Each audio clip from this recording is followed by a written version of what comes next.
আসসালামু আলাইকুম। আমার সম্মানিত প্রিয় বন্ধুরা, কেমন আছেন? আলহামদুলিল্লাহ, আশা করি যে আপনারা সবাই ভালো আছেন। ভাই, জান্নাতের ভিতরে সব কিছু আল্লাহর নিয়ামত আছে, কিন্তু তার ভিতরে কিছু বস্তু নাই, কয়েকটি বস্তু নাই। এখন প্রশ্ন আসতে পারে যে জান্নাতের ভিতরে এরকম বস্তু নাই, সেটা কি?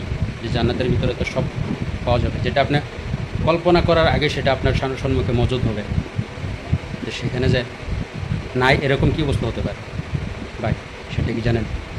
জান্নাতের ভিতরে আপনার কোনো টেনশন হবে না, জান্নাতের ভিতরে আপনি বেমার হবেন না, জান্নাতের ভিতরে আপনি গরিব হবেন না, জান্নাতের ভিতরে আপনি বড় হবেন না, জান্নাতের ভিতরে আপনি মরবেন না।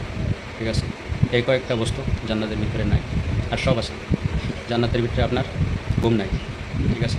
সেখানে আল্লাহর যত নাচ নিয়ামত, সেগুলো দেখতে দেখতে আপনার যদি সেই সময় আপনি ঘুমান, তাহলে তো আপনি আল্লাহর নাজ নিয়ামতগুলো ভোগ করতে পারবেন না।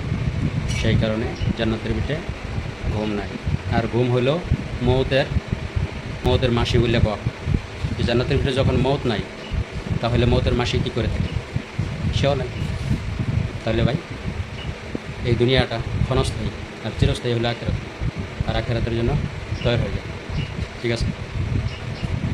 এই দুনিয়া থেকে যদি আখেরাত বানিয়ে নিয়ে যেতে পারি, আল্লাহ যদি আপনার উপরে রাজি হয়ে জান্নাত দিয়ে দেয়, সেখানে আপনার আর কোনো টেনশন হবে না, কোনো কষ্ট হবে না, কোনো বেমার, দুশ্চিন্তা, কোনো কিচ্ছু সেখানে হবে না।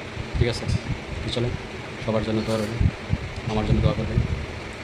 আল্লাহুম্মা ইন্নী আসআলুকাল জান্নাতা ওয়া নাউযু বিকা মিনান নার, ইয়া খালিকাল জান্নাতি ওয়ান নার, ইয়া আজিজু ইয়া গফফার ইয়া কারীম ইয়া সাত্তার ইয়া মালিক ইয়া বার।